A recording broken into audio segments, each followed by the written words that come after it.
खेल प्रकोष्ठ के प्रांतीय अध्यक्ष भाई अमीन जी, पूर्व विधायक बहन पूनम जी, सम्मानित मंच, मेरे सामने उपस्थित कोटा जिले के गांव से आए हुए सभी कांग्रेस पार्टी के सम्मानित कार्यकर्ता बंधु और बहनें,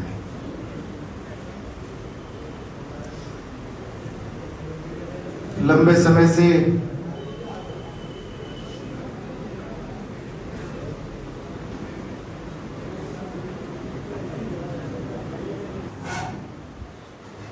सभी वक्ताओं के भाषण सुन रहे थे और सभी की बात लगभग राजस्थान की, कोटा की, बूंदी की, हाड़ौती की जनता के दर्द को बयान कर रही थी।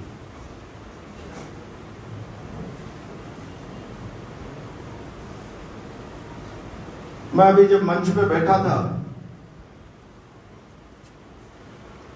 तो मैं भी भाषण सुन रहा था।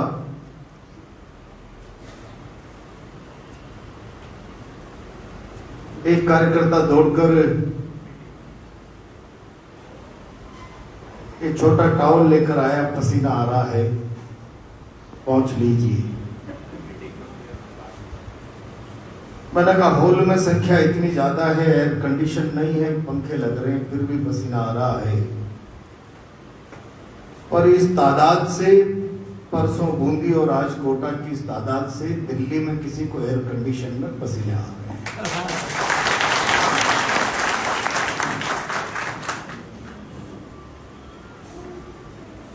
अभी बातें राम मंदिर की भी चली, राम की भी चली, राम के साथ धोखे की भी चली।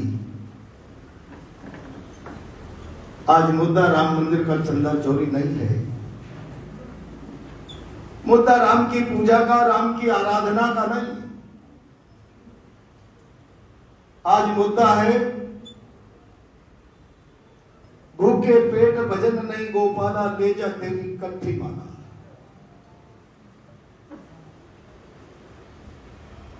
सारा हाड़ौती का किसान चिंतित है। सुबह से शाम तक खेत की मेड़ पर बैठा हुआ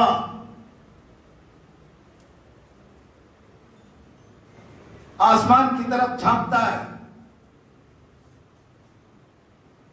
आंखें ऊपर, आंसू धरती पर टपक रहा है प्रभु अब तो कृपा कर दो। किसान उदास, गमगीन है, चिंतित अपने भविष्य के लिए। रोज अखबारों में समाचार पढ़ रहे हो, लाखों हेक्टेयर में किसानों ने धान लगा दिया, फसलें बो दी। मैंने परसों बूंदी में भी कहा, शासन प्रशासन के लोगों को लगता होगा फसल की दो पत्तियां बाहर निकली,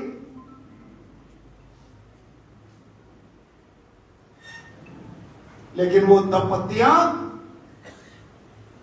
किसान के साल भर के सुनहरे सपनों का आधार। उससे किसान ताना बाना बुनता, ये पत्तियां बड़ी होंगी, फसल होंगी, लहलाई।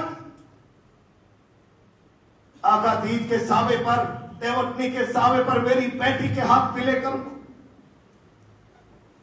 बेटी के ब्याह का कर्जा चुकाऊं, बेटे का ब्याह आने वाला है, मैं बढ़िया सा मकान बना, उस फसल में किसान का सपना। लेकिन आज कोटा हाड़ौती के किसान का सपना तार तार होता चला जा रहा। लगातार पिछले कई दिनों से हाड़ौती का किसान मांग कर रहा, पानी छोड़िए गांधी सागर।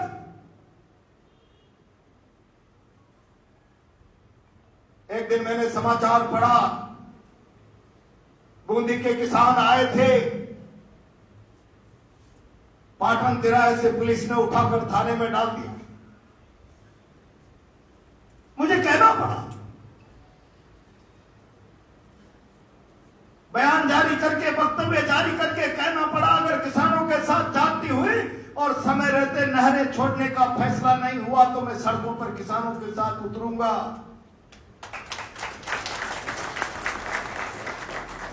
सेठ जी का ब्लड प्रेशर बढ़ गया। किसान मेरे पास आए, बुलाकर किसानों को सेठ जी ने कैंप कार्यालय में मध्य प्रदेश के मुख्यमंत्री से बात की और कहा जाने की जरूरत नहीं है कहीं प्रहलाद भुंजल के पास, मैं आपके खेतों में पानी छुड़वा रहा हूं। मुख्यमंत्री से मेरी बात हो गई है। मुख्यमंत्री से बात करने वाले सेठ जी, ऊंट के मुंह में जीरे से काम नहीं चलेगा, खेती से आपका सरोकार नहीं है, खेती किसानी के साथ आपका कोई रिश्ता नहीं, किसान की तकलीफ को आप जानते नहीं। आपने जितना सा पानी कोरी वाई लेने के लिए छुड़वाया, आरएमसी एलएमसी के पैदे में से बाहर निकलकर किसान के खेत को आंशिक राहत भी नहीं दे पा रहा है, और वही किसान आज अपने खेत की मेड़ पर बैठा रो रहा है। इससे बड़ी तकलीफ क्या? आज मेरे सामने कांग्रेस का कार्यकर्ता बैठा हुआ। आमतौर पर लोग कहते हैं राम रूठ जाए तो राज राजी रहना चाहिए। ऐसा लग रहा है कि किसान के भाग्य की विडंबना राम रूठ रहा है। कैसे अपने सुनहरे भविष्य के ताने बाने पूरा करे, किस तरीके से अपने फसल का जीवन बचाकर अपने बच्चों के पेट पालने का रास्ता बनावे, उसके लिए राज राजी रहना चाहिए। लेकिन राज बेखबर है।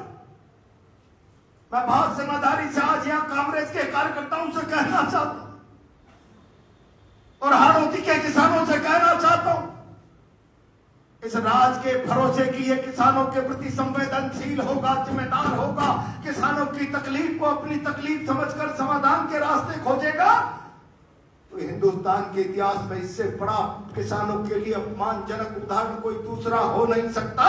हरियाणा और पंजाब का किसान इस बेईमान निष्ठुर सरकार के अंदर अपने लिए न्याय मांगने के लिए जावे, 13 महीने तक पंजाब हरियाणा के बॉर्डर पर सड़क पर बैठा बैठा किसान 700 की तादाद में अपने प्राण त्याग दे और इस निष्ठुर सरकार के कानों में चूं तक नहीं रहेंगे, और दावा करते हैं 2022 तक हम किसानों की आमदनी दुगनी कर देंगे।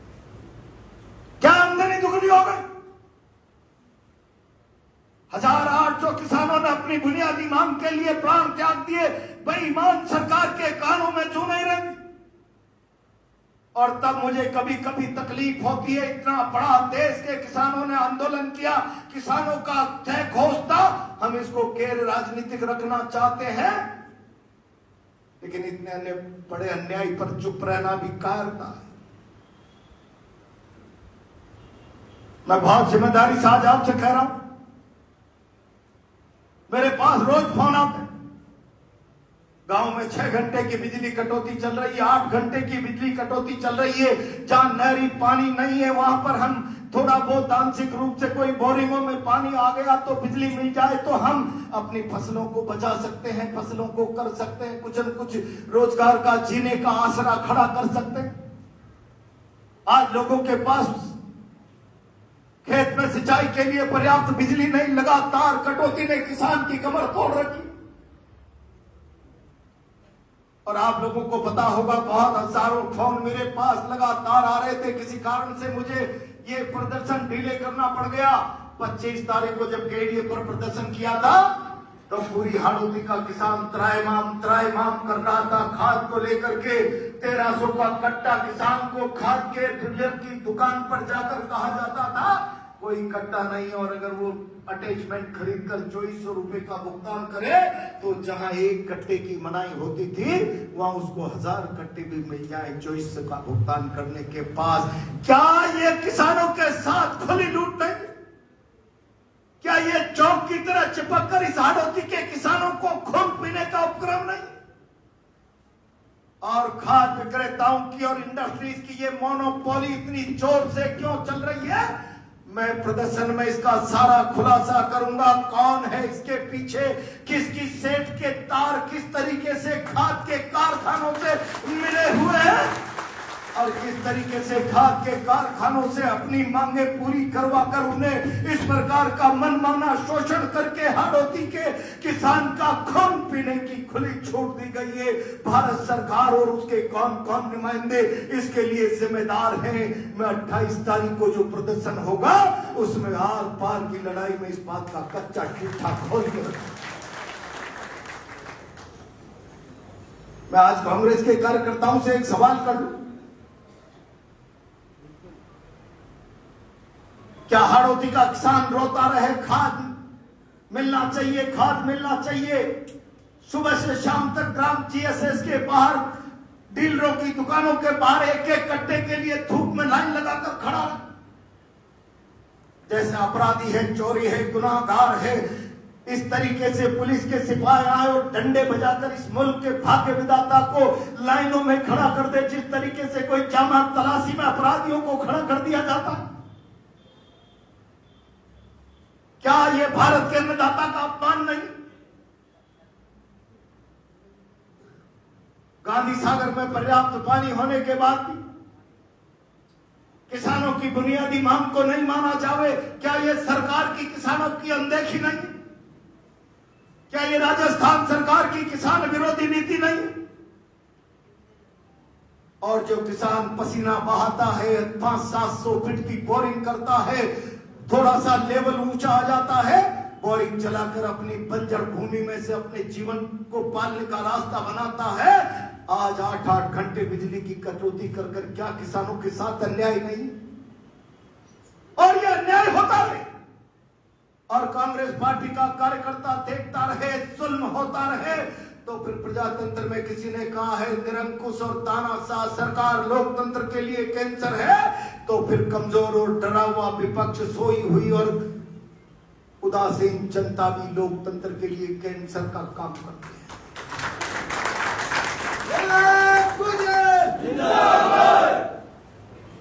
आज मैं हिंदुस्तान की जनता को उदासीन और सोई हुई नहीं कर सकता। आज इस शासन ने अपने आप को डेमोक्रेसी से ऊपर समझ लिया, इस तरीके का टेरर पहुंचा दिया, इस तरीके का भय हिंदुस्तान की जनता में बैठा दिया। कोई अगर बोलेगा, मुंह खोलेगा इस राज के खिलाफ, तो उसके खिलाफ इतनी बड़ी शक्ति की जाएगी कि रोजी रोटी से बेदखल कर दिया जाएगा।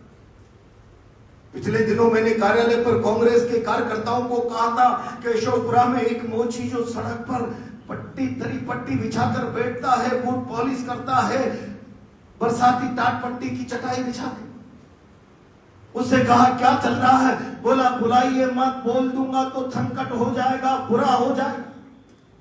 तब किसी समझदार ने कहा तू केवल चटाई पर बैठा हुआ है, बूट पॉलिश करता है, जूते काटने का काम करता है, तेरे जैसे गरीब का बोलने पर क्या बुरा हो जाएगा?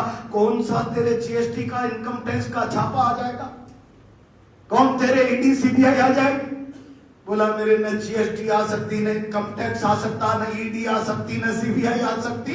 अगर मैंने कुछ बोला और कैंप कार्यालय खबर चल गई, मोची कुछ बैठा सही बातें कर रहा था, तो केडी आएगी और झटकार कर मेरी दरी पट्टी उठा के ले जाएगी और मेरे सामान को नाली में डाल जाएगी। मैं शाम को मेरे बच्चों को क्या खिलाऊंगा?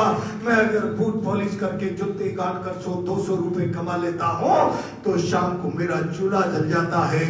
अगर मैं बोल गया तो यहाँ इस शहर में ऐसा अंतक है, शाम को मेरा चूल्हा नहीं जलेगा, मेरे बच्चों के पेट में भूख की आग जलेगी, भूख की आग जलेगी। क्या ये काबिले बर्दाश्त है?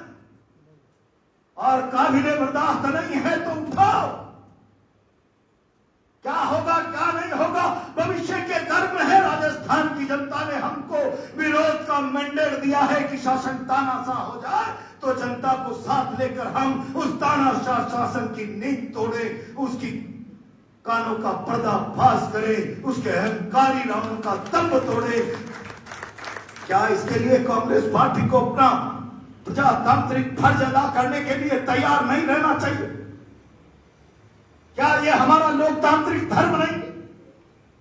जनता पिसती रहे, सरकार अत्याचार करती रहे, जनता में भय बैठा करके लोगों के मुंह पर ताला लगाकर सरेआम संविधान की धज्जा उड़ती रहे, तमाम प्रकार की संस्थाएं सरकार को संरक्षित करने के लिए, संवैधानिक संस्थाएं संरक्षण का कार्ड का काम करती रहे सरकार को बचाने बनाने के लिए। सारी की सारी संवैधानिक संस्थाएं सड़क पर आ जाए, सारा स्तर छोड़कर सारी परंपरा मर्यादा कानून संविधान की धज्जियां उड़ाकर, क्या इलेक्शन कमीशन, क्या पुलिस, क्या प्रशासन जैसे सरकारी नौकर नहीं भारतीय जनता पार्टी के कार्यालय के नौकर हो गए। संविधान की शपथ नहीं ली हो, कमल के प्रति अपनी आस्था का प्रकटीकरण करके शासन की नौकरी की सीढ़ियों पर पायदानों पर चढ़े हो। ये जो चरित्र इस मुल्क में राजनीति का व्यवस्था का बनता हुआ चला जा रहा है, ये उस प्रजातंत्र के लिए चुनौती है जिस प्रजातंत्र को लाने के लिए जवाहरलाल नेहरू 9.5 साल और सरदार पटेल 5.5-6 साल तक अंग्रेजों की जेल की हवा काट कर आए। अपनी जवानी के 9-10 साल जिन्होंने जेलों में बिताए, यह उस प्रजातंत्र का खुला मजाक है, भद्दा मजाक। जिस प्रजातंत्र को लाने के लिए दक्षिणी अफ्रीका से लेकर हिंदुस्तान की गली गली तक अंग्रेजों तुमने मेरे भारत के तन बदन के समृद्धि के कपड़े उतार दिए। मेरा भारत जब तक आजाद नहीं हो जाएगा, मेरे तन बदन के बैरिस्टर के सूट को खूंटी पे टांग कर रखूंगा और एक लाठी और लंगोटी में हिंदुस्तान में घूमूंगा। ये दर्द पालकर सारी जिंदगी भारत को प्रजातंत्र देकर गया वो महात्मा, क्या ये उस महात्मा की भावना का अपमान नहीं? क्या ये उस विचार के साथ भारतीय जनता पार्टी की तानाशाही मानसिक बलात्कार नहीं है? और ये सब होता रहे और कांग्रेस का व्यक्ति इस राजस्थान की जनता को जगाने में नाकामयाब रहे, हाड़ौती का कार्यकर्ता, तो धिक्कार है आपको भी, धिक्कार है हमको भी। और इसलिए हम आएंगे। हम प्रजातंत्र में विश्वास करते हैं, गांधी जी के अहिंसा के पुजारी है, अंबेडकर के कानून का सम्मान करते हैं, अराजकता हमारे आचरण का हिस्सा नहीं। हम आएंगे संवैधानिक तौर तरीके से, जोर से अपनी बात कहेंगे, अपनी तकलीफ गाएंगे, दर्द गाएंगे गांव का, किसान का। और इस बेईमान सरकार को कहेंगे शर्म करो, कुछ चुल्लू भर पानी में डूब मरो, तुम्हारे पास नहीं हो तो हम बंदोबस्त कर दें। किसान की तकलीफ समाप्त होनी चाहिए, किसान के साथ न्याय और इंसाफ होना चाहिए, नहरें छोड़नी चाहिए। मैं राजस्थान के मुख्यमंत्री जी से और यहां के सेठ जी से कहना चाहता हूं, सेठ जी, जिन नहरों को छुड़ाने का क्रेडिट लेना चाहते हो ले लीजिए, लेकिन पीछे जाइए। ये कल्पना और ये सपना भारतीय जनता पार्टी के विचार का हिस्सा नहीं। भारत की सरकार पहली बनने के बाद गांधी सागर से लेकर कोटा बैराज तक के 3-4 बांध बनाकर जवाहरलाल नेहरू ने इस हाड़ौती को धान का कटोरा बनाया, 12 को अन्नपूर्णा नगरी बनाया। तो वो इस धान के कटोरे में चंदे का टीका डालना चाहते हो, एक सिक्का डालना चाहते हो, धान के कटोरे का पानी छीनकर इस किसान को भिखारी बनाना चाहते हो। अन्नपूर्णा नगरी 12 जो पेट पालती है देश का, समाज का, उसके पेट पर ठोकर मारना चाहते हो, लात मारना चाहते हो। ये तुम्हारा गंदा आचरण हम आ रहे हैं हाड़ौती की जनता को दिखाएंगे। इन दोनों मुद्दों को लेकर 24 तारीख को बूंदी में और 28 तारीख को हम कोटा में प्रदर्शन करेंगे।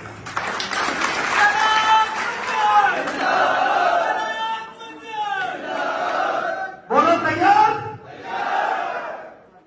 तारीख आगे पीछे तो नहीं करनी 28। मैं पहले करना चाहता था, मैंने प्रभारी जी से परमिशन भी ले ली थी 25, पर हमारे एक वरिष्ठ नेता का बयान आ गया कि हम खाद पर आंदोलन करेंगे, तो हम उसको ओवरलैप नहीं कर सकते थे। वो बात आई गई हो गई। तब मैंने आपकी साक्षी में और प्रभारी जी के अनुमोदन से, मंच के अनुमोदन से आज 28 तारीख की घोषणा आपके सामने की है। आप सब सहमत हैं? हर पंचायत से, जिले की से, हर पंचायत से, जिले की से लिस्ट बनाकर दे देना। तमाम नेता 2 दिन 3 दिन में पहुंच जाएंगे। अनिवार्य रूप से एक बस भरकर आएगी हर पंचायत से, और किसी पंचायत में 2 बड़े गांव होंगे तो 2 बस भी भर के आएगी। हम हाड़ौती की जनता की तकलीफ को गाएंगे गाएंगे गाएंगे, उठाएंगे उठाएंगे, तकलीफ को उठाएंगे।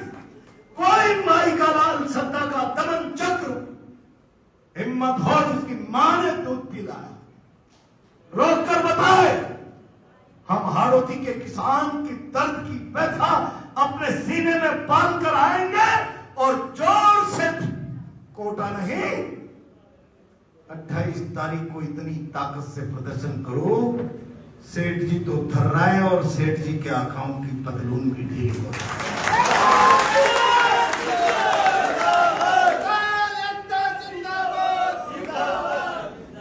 मैं जानता हूं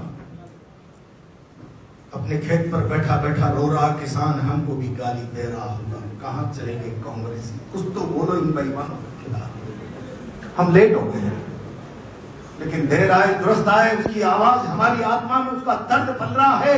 ये सबूत 28 तारीख को कांग्रेस पार्टी को इस कोटा की सड़कों पर देना है या नहीं देना? पक्का? तो फिर एक बार मुझे 28 तारीख के लिए जोर से दोनों हाथ खड़े करके भरोसा दिलाओ, भारत माता की। सारे लोग पूरी ताकत से 28 तारीख को आएंगे, बैठ जाइए गोलू जी, पूरी ताकत से आएंगे। बसें बारातियों की तरह नहीं, रैली की तरह आनी चाहिए, ये विचार कर लेना। आजकल भाजपा के प्रदर्शन होते हैं, कोई मोदी जी कोई मुख्यमंत्री जी आता है तो ऐसे जाते हैं जैसे केबल के लोगों को फैला कर बैठा दिया। जोर से ऊपर नीचे भर के बसें आएंगी तो 28 तारीख को पूरी ताकत से प्राण से कांग्रेस का कार्यकर्ता जुट जाए। ये हमारे आत्मसम्मान की नहीं, किसान के दर्द की लड़ाई है, किसान के साथ न्याय और इंसाफ की लड़ाई है। हम उसमें अपनी भागीदारी निभाएं, यही आह्वान करते हुए अपनी बात को विराम देते हुए उप प्रधान लाडपुरा अशोक मीणा से अनुरोध करूंगा कि आए और धन्यवाद दें। उसके बाद अशोक मीणा।